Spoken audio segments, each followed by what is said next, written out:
로마서 8장 10절에서 27절까지 제가 봉독하겠습니다. 또 그리스도께서 너희 안에 계시면 몸은 죄로 말미암아 죽은 것이나 영은 의로 말미암아 살아있는 것이니라. 예수를 죽은 자 가운데서 살리신 이의 영이 너희 안에 거하시면 그리스도 예수를 죽은 자 가운데서 살리신 이가 너희 안에 거하시는 그의 영으로 말미암아 너희 죽을 몸도 살리시리라. 그러므로 형제들아, 우리가 빚진 자로 돼 육신에게 져서 육신대로 살 것이 아니니라. 너희가 육신대로 살면 반드시 죽을 것이로되 영으로서 몸의 행실을 죽이면 살리니 무릇 하나님의 영으로 인도함을 받는 사람은 곧 하나님의 아들이라. 너희는 다시 무서워하는 종의 영을 받지 아니하고 양자의 영을 받았으므로 우리가 아빠 아버지라고 부르짖느니라. 성령이 친히 우리의 영과 더불어 우리가 하나님의 자녀인 것을 증언하시나니 자녀이면 또한 상속자 곧 하나님의 상속자요 그리스도와 함께한 상속자니 우리가 그와 함께 영광을 받기 위하여 고난도 함께 받아야 할 것이니라. 생각하건대 현재의 고난은 장차 우리에게 나타날 영광과 비교할 수 없도다. 피조물이 고대하는 바는 하나님의 아들들이 나타나는 것이니 피조물이 허무한 데 굴복하는 것은 자기 뜻이 아니요 오직 굴복하게 하시는 이로 말미암음이라. 그 바라는 것은 피조물도 썩어짐의 종로를 한 데서 해방되어 하나님의 자녀들의 영광의 자유에 이르는 것이니라. 피조물이 다 이제까지 함께 탄식하며 함께 고통을 겪고 있는 것을 우리가 아느니라. 그뿐 아니라 또한 우리 곧 성령의 처음 익은 열매를 받은 우리까지도 속으로 탄식하여 양자될 것 곧 우리 몸의 속량을 기다리느니라. 우리가 소망으로 구원을 얻었음에 보이는 소망이 소망이 아니니 보는 것을 누가 바라리요. 만일 우리가 보지 못하는 것을 바라면 참음으로 기다릴지니라. 이와 같이 성령도 우리의 연약함을 도우시나니 우리는 마땅히 기도할 바를 알지 못하나 오직 성령이 말할 수 없는 탄식으로 우리를 위하여 친히 간구하시느니라. 마음을 살피시는 이가 성령의 생각을 아시나니 이는 성령이 하나님의 뜻대로 성도를 위하여 간구하심이니라. 아멘. 서로 축복하겠습니다. 1년 동안 하나님 은혜로 잘 살아왔습니다. 모든 것은 하나님의 은혜였습니다. 1년 동안 하나님께 받은 은혜 여러분 체감을 하고 있습니까? 아멘. 저의 시리즈 설교를 로마서 8장에서 오늘 끝을 낼 것이라고 지난주에 말씀을 드렸는데 재직회가 있어서 좀 빨리 마쳐야 되고 또 8장이 본문이 좀 긴 편입니다.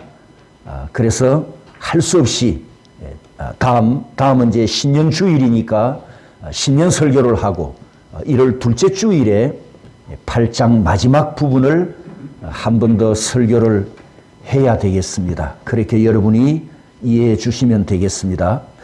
그리고 오늘 이 설교는 오늘 오후에 말씀드릴 성령의 인치심 이 주제 설교와 또 짝을 이루고 있다는 것을 염두에 두시고 함께 두 개를 묶어서 하나님의 말씀을 통해 큰 은혜 받기를 원합니다. 몇 주 전에 여러분에게 질문을 했는데 오늘 또 다시 한번 질문을 드립니다. 내가 예수 믿고 구원을 언제 받습니까? 구원을 언제 받습니까? 내가 예수 믿고 언제 살아났습니까? 이미, 따라서 합니다. 이미, 지금, 현재, 맞습니까? 믿습니까?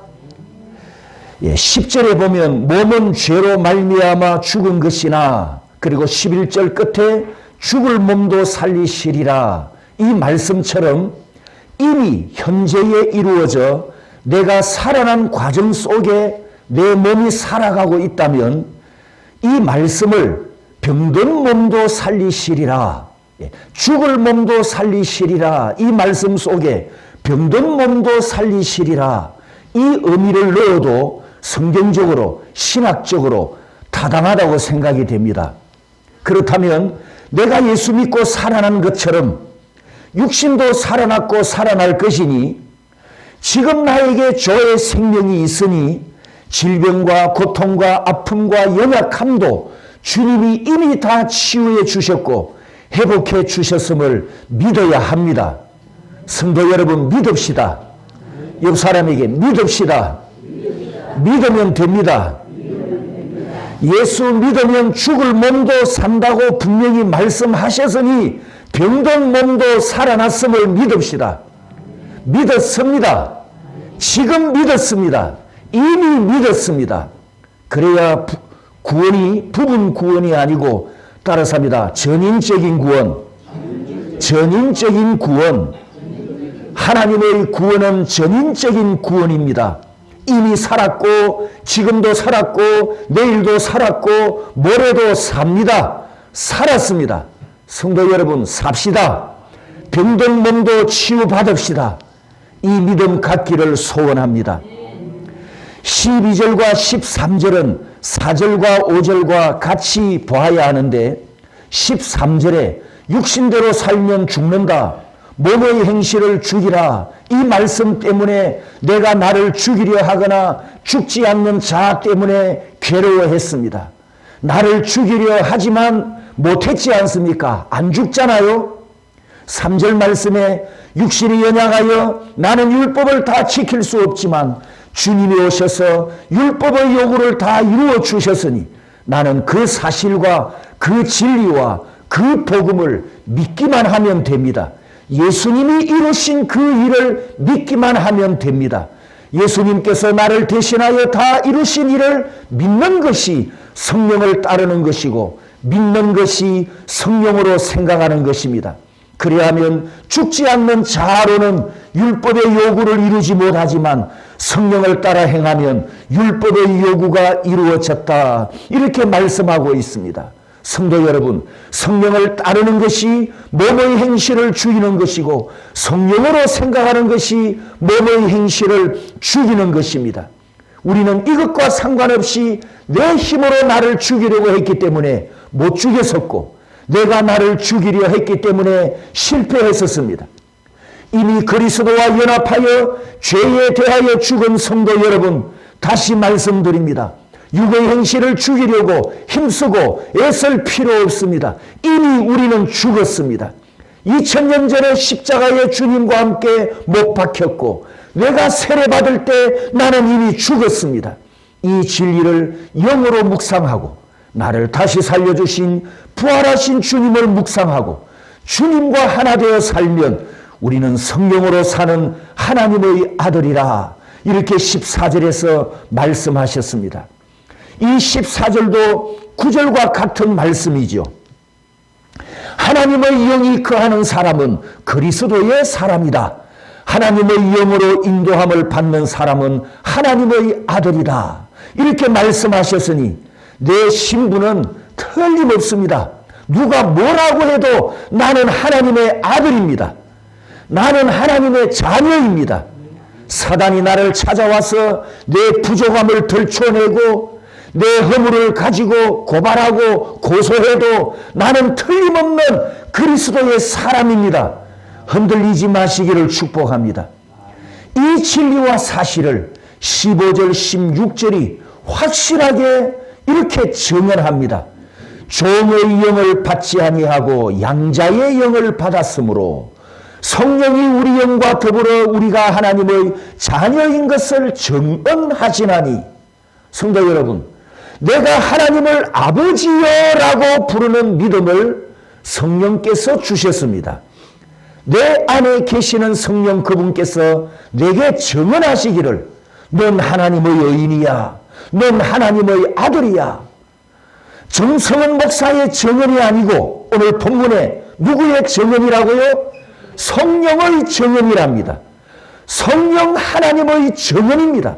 그렇기 때문에 사단이 나를 넘어뜨리지 못합니다. 성령 하나님을 이길 수 없기 때문입니다. 그리고 더 놀라운 것은 하나님의 양자가 됐다는 것은 단순히 아들 신분만 바뀐 것이 아니고 17절에 보면 여러분의 귀가 번쩍 뜨일 만한 아주 중요한 말씀을 합니다. 자, 17절 우리 다 같이 함께 합독합니다. 자녀이면 또한 상속자 곧 하나님의 상속자요 그리스도와 함께한 상속자니 우리가 그와 함께 영광을 받기 위하여 고난도 함께 받아야 할 것이니라. 우리 한국인에게는 양자의 개념이 거리가 좀 멀게 느껴집니다. 왜냐하면 양자 입양을 잘 안 하거니와 과거에는 양자에 대한 시각이 좋지 않았습니다. 양자로 입양된 친구 중에 제가 어릴 때 친구 중에 양자가 있으면 좀 따돌림을 시키고 놀리고 좀 무시하는 그런 경향이 있어서 우리 한국인 정서에는 이 양자 개념이 그리 친숙하지 않습니다. 그래서 예수 믿는 우리도 한국에서 예수 믿는 우리도 하나님께 내가 양자가 됐다는 이 의미가 그냥 구원받은 정도로만 생각하는 경향이 많습니다. 하지만 이 본문이 기록될 당시 유대 사회와 로마 사회에서 양자란 어떤 의미가 있느냐 하면 아버지의 명예와 아버지의 재산을 몽땅 상속받는 아들의 지위. 그렇기 때문에 친자와 똑같은 지위, 친자와 똑같은 자격을 가지는 게 양자입니다. 자, 로마 사회, 유대 사회를 생각하십시오. 양자를 왜 입양하죠? 양자를 왜 입양합니까? 친자가 없으니까. 그러면 그 양자는 뭐가 되는 겁니까? 아버지에게. 그 집에 뭐가 되는 거죠? 후계자가 되는 거잖아요. 상속자가 되는 거잖아요. 이 양자가 친자와 똑같은 지위, 똑같이 아버지의 것을 다 받을 수 있는 자격을 갖게 되는 것이 이 시대의 양자 개념입니다. 그러면 가난한 집에서 출생한 한 아들이 부잣집 양자로 들어가면 이 아들의 인생에 뭐가 일어나는 겁니까? 요즘 말로 대박 터지는 거지. 대박 터졌잖아요. 또 양자로 들어가는 아들들은 다 가난한 집 출생이에요. 부잣집 아들, 부잣집이 우리 집이 부자인데 뭐 남의 집에 양자로 갈 필요가 뭐가 있습니까? 그러니까 인생 대박, 인생 역전이 일어나는 거지요. 이와 같이 오늘 본문에 내가 구원받고 하나님의 양자가 되었다는 것은 아버지의 것이 내 것이어서 아버지의 것을 상속받는 아들의 자격을 가졌다는 이 어마어마한 복을 17절에서 말씀하는 것입니다. 성도 여러분, 여러분이 구원받고 하나님의 양자가 되었다는 것은 진실로 하나님 아버지의 것을 다 받아 누리는 복받은 인생이라는 뜻입니다. 할렐루야. 우리는 이렇게 생각해 왔습니다. 미완성. 내가 아직 거룩한 성, 새 예루살렘 천국에 안 들어갔기 때문에 나는 아직 상속을 못 받았고, 상속은 언제 받느냐? 죽어야 받고, 언제 받느냐? 영원한 천국 문 들어가야 받고, 언제 받느냐? 죽음의 요단강을 건너가야 아버지의 것을 상속받고, 언제 받느냐? 주님이 재림하셔야 받는 미완성으로 우리가 그동안 생각해 왔단 말입니다. 아닙니다. 상속도 현재 완료형, 현재 진행형으로 본다면 하나님의 아들인 내게는 믿는 자의 권세가 이미 상속되었습니다. 여러분에게 믿는 자의 권세가 있습니까? 그게 아버지의 상속입니다. 내 안에 성령님이 오셨습니까? 그러면 성령의 기름 부으심이 이미 상속되었어요. 아버지의 모든 능력이 아들인 내게 와 있습니다. 나도 권세 있는 아버지의 권세 있는 아들입니다. 나도 예수 그리스도 이름의 권세를 외칠 수 있고 선포할 수 있습니다. 이것이 아버지의 것을 우리가 상속받은 축복입니다. 이 세상에서 누릴 수 있는 복들입니다. 장자이신 예수 그리스도 안에서 입양된 나도 장자가 받는 상속을 똑같이 받아서 현재 이미 누리고 있답니다. 몰랐을 뿐입니다.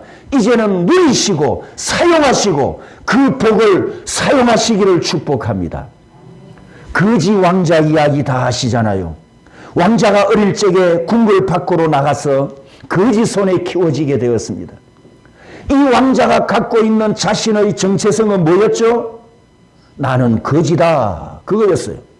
먹을 것이 없어서 늘 배가 고프고 동량을 얻어야 겨우 허기를 때우고 떨어지고 더러운 옷을 항상 입고 있고 씻지 못해서 온몸이 더럽고 불결한 상태에 있습니다. 본래 신분은 왕이지만 이걸 모르니까 나는 거지다. 이게 자신이 갖고 있는 자기 정체성이었습니다. 이 거지 왕자가 13살쯤 되었을 때 왕에게 살아있다는 보고가 들어가고 왕궁으로 들어가는 인생 역전이 일어납니다. 그런데 이 거지 왕자가 왕궁에서 살아가는 게 몹시 불편합니다. 뭐가 불편할까요? 왕궁의 법도를 따라야지요. 왕궁의 예절을 지켜야 되지요.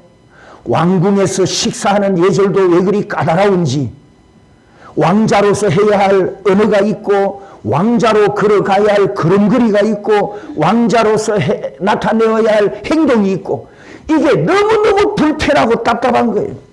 그래서 이 거지 왕자가 그 왕궁의 절차를 다 집어던지고 왕궁 밖에서 거지로 살았던 그 습관과 행동으로 다시 되돌아가서 왕궁 안에서 왕자에게 어울리지 않는 거지와 똑같은 모습으로 손으로 음식을 집어먹고 맨발로 뛰어다니고 자기 하고 싶은 대로 다 삽니다.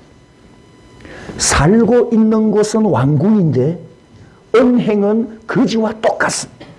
자, 질문합니다. 이때 이 사람의 신분은 왕자일까요? 거지일까요? 신분 뭐죠? 왕자잖아요. 왕자. 여전히 왕자의 신분에는 변함이 없습니다. 행동은 거지 같은데 신분은 왕의 아들입니다. 그래서 붙여진 별명이 거지 왕자이듯이 구원받은 성도 여러분, 우리가 지금 육신의 몸을 가지고 이 세상에 살면서 육신의 소욕이 어떤 때는 올라오고 죄의 법이 올라오기도 하고, 지난번 게임할 때 보니까 죄의 법이 제일 열심히 잘 올라오대요. 윷놀이 할 때도 보이 그렇고, 상대 팀이 지는 것을 왜 그리 기뻐하는지 저도 신나게 박수 쳤다는 거 아닙니까? 예, 유머였습니다. 이렇게 우리에게 죄의 법들이 올라오지만 그렇게 우리는 아직도 연약함을 이 육신의 몸으로 입고 있지만, 성도 여러분, 내가 하나님의 아들이고 내가 천국 시민이며 내가 아버지의 것을 상속받는 아들의 자격, 아들의 권세는 여전히 변함이 없다는 사실입니다. 할렐루야. 그러니 기뻐하십시오. 항상 감사하십시오. 우리는 하나님의 상속자요 그리스도와 함께한 상속자입니다. 아버지의 모든 것을 이미 상속받아서 이 세상에서 오늘 지금 현재에 우리는 이 천국을 누리고 있습니다. 17절 말씀에 보면 상속자라는 단어가 3번 나옵니다. 앞에 있는 2개, 하나님의 상속자라는 뜻은 하나님의 후계자라는 뜻이고, 마지막 3번째 그리스도와 함께한 상속자 쉰클레로노무스는 공동상속자라는 뜻입니다. 내가 예수님과, 친자이신 예수님과 아버지의 것을 공동으로 상속하는 양자가 되었다는 뜻입니다. 성도 여러분, 예수님과 공동상속자가 되었다. 이거 어마어마한 복이지 않습니까? 천국과 하나님의 나라와 그 아버지 나라에 있는 영광과 그 아버지 나라의 영원한 것을 예수님과 똑같이 상속받는 양자의 자격. 와, 여러분은 정말 복 받으신 분들입니다. 정말 하나님의 복을 받았습니다. 자, 옆 사람에게 이렇게 축복합니다. 우리는 하나님의 왕자들입니다. 우리는 하나님의 공주들입니다. 아멘, 아멘. 자, 저를 따라서 믿음으로 선포합니다. 나는 상속자입니다. 하나님의 능력이 상속되었습니다. 믿는 자의 권세가 상속되었습니다. 성령의 기름 부으심이 상속되었습니다. 제게만 있는 게 아니고 여러분 안에 다 있습니다. 여러분에게도 똑같이 있습니다. 믿으시기를 축복합니다. 17절에 나는 주님과 함께 공동 상속자가 되었기 때문에 고난도 함께 받는답니다. 성도 여러분, 내가 하나님의 아들로 살아가면 핍박이 오게 되어 있습니다. 내가 성령으로 살면 반드시 핍박을 받습니다. 성령으로 사는 것은 예수님만 따르는 것이기 때문에 예수님만 주장하고 예수님만 증거하고 예수님만 자랑하고 예수님만 유일한 구원자라고 외치면 반드시 유로부터 세상으로부터 핍박을 받습니다. 여러분, 이 핍박 소리를 들으니까 기분이 어떻습니까? 혹시 좀 겁이 나는 분 계십니까? 지금 대한민국에도 이미 이런 시대가 시작됐습니다. 몇 년 전에 염려했던 게 현실로 이루어졌는데요. 길거리에서 노방전도를 하다가 누군가 경찰에 신고하면 백차가 출동하고 그 전도자는 백차에 태워서 경찰서로 끌려갑니다. 진술서를 작성하고요. 벌금을 내는 고지서를 받아야 그 경찰서에서 풀려나오는 시대가 이미 시작되었습니다. 기독교 언론에서는 동성애는 성경에 기록된 대로 죄악이다 이렇게 외치면 방송통신위원회로부터 제재를 받는 시대가 이미 시작되었습니다. 아마 얼마 가지 않으면 이 자리, 이 강단에서도 설교에서 동성애는 죄다 이걸 표현 못하는 그런 시대가 곧 닥치지 않을까 이렇게 우리가 지금 예상을 해봅니다. 제가 요한계시록을 강론할 때 그대로 신학에 대해 말씀드렸었죠. 요한계시록 22장 11절과 12절을 보면 불의를 행하는 자는 그대로 불의를 행하고 더러운 자는 그대로 더럽고 의를 행하는 자 그대로 의를 행하고 거룩하게 하라. 여기 그대로 신학이란 마지막 종말에는 악인은 변함없이 악을 행하고 의인은 변함없이 의를 행한다는 뜻입니다.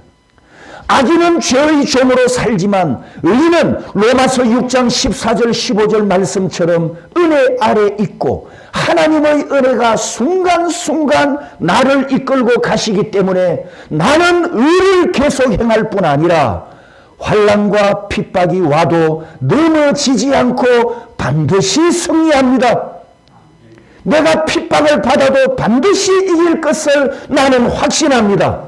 그 근거가 무엇인가?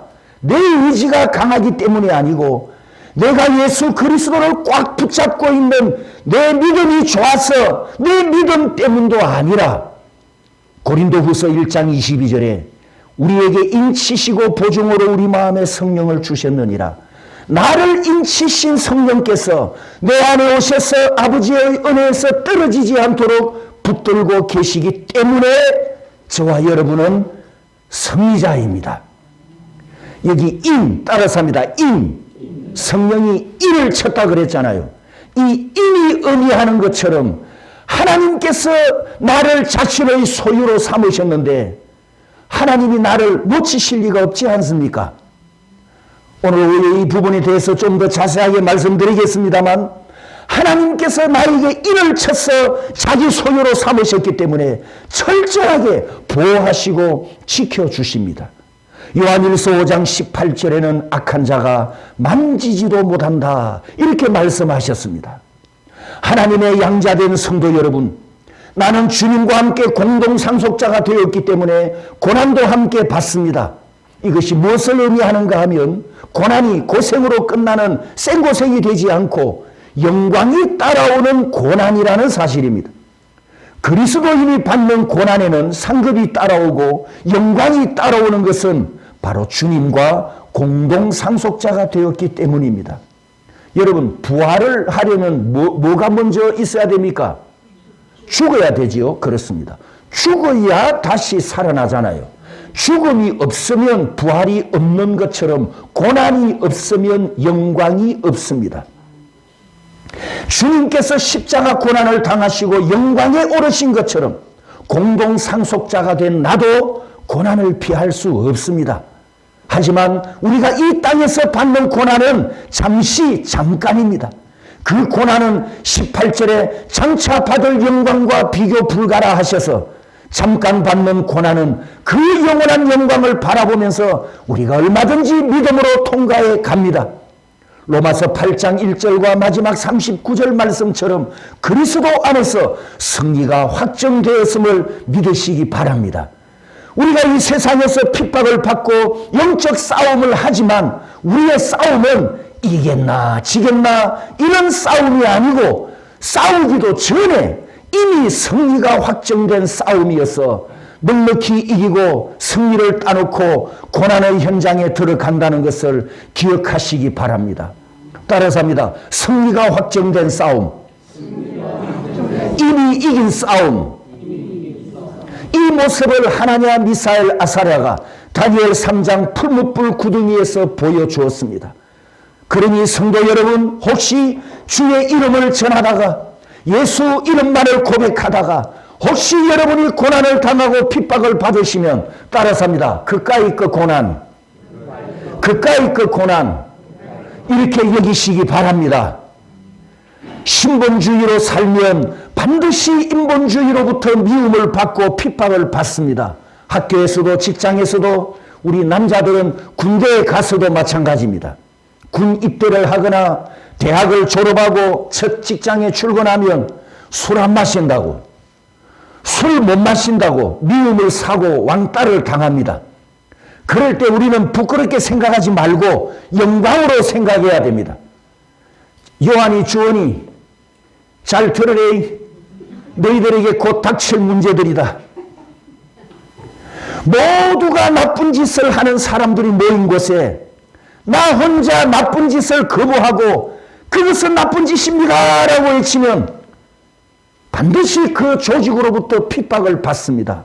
이럴 때에도 우리는 그것을 부끄럽게 생각하지 말고 예수 그리스도를 위한 영광으로 감사하시기 바랍니다. 그리스도인으로 고난받는 것은 영광의 면류관에 별이 추가되는 것이기 때문에 우리는 감사하고 찬송해야 합니다. 사도행전 16장에 바울과 실라가 빌립보에서 복음을 전하다가 감옥에 갇혔을 때 기도하고 찬송한 것처럼 여러분이 주의 이름으로 고난을 당하고 거룩함 때문에 욕을 먹고 믿음 때문에 조롱을 당할 때 기죽지 말고 기도하고 기뻐하고 찬송하시기 바랍니다. 나는 이미 구원 없는 믿음 100%를 가졌고 언제 죽어도 천국 가는 확신이 있기 때문에 고난쯤이야 아무 문제될 게 없습니다. 맞습니까? 믿으십니까? 18절에서 25절까지는 우리 성도들과 이 세상의 모든 피조물들이 공통으로 기다리는 소망이 있는데 썩음의 질서에서 빨리 해방되고 회복되는 것입니다. 그런데 이 18절에 있는 이 고난과 환난 또 이 세상의 썩음의 질서 때문에 우리 성도들이 고통을 당할 수 있단 말이죠. 우리가 이 세상에서 현 세상에서 고난을 당하고 고통을 당할 때 하나님께서 우리를 철저하게 보호하시고 지켜주시기 위해서 내 곁에서 도우시는 보혜사 성령 하나님을 함께 보내주셨습니다. 그 말씀이 26절과 27절입니다. 내가 아버지의 아들이기 때문에 아버지의 영을 보내주셔서 나를 돕게 해주셨습니다. 나의 연약함도 도우시고 기도할 줄 모르는 부족함을 위해 친히 탄식하며 간구해 주신답니다. 나는 피조물이어서 하나님의 뜻에 실수도 하고 실패도 하지만 성령께서 하나님의 뜻이 이루어지도록 하나님의 뜻대로 간구도 해 주신답니다. 여러분, 달리는 자동차 안에는 두 부류의 사람이 있습니다. 핸들을 잡은 운전자는 정면만 바라보고 차선을 벗어나지 않으려고 중앙선을 침범하지 않으려고 또 옆에 스쳐가는 자동차들, 추월해가는 자동차들, 뒤에서 따라오는 자동차들, 앞차와의 거리, 이 모든 것에 정신을 바짝 차리고 사고를 피하기 위해서 운전에 집중합니다. 이때 이 운전자의 역할을 하나님의 뜻을 성취하는 성령의 역사라 한다면 뒷자리에 앉은 승객은 뭐하고 있습니까?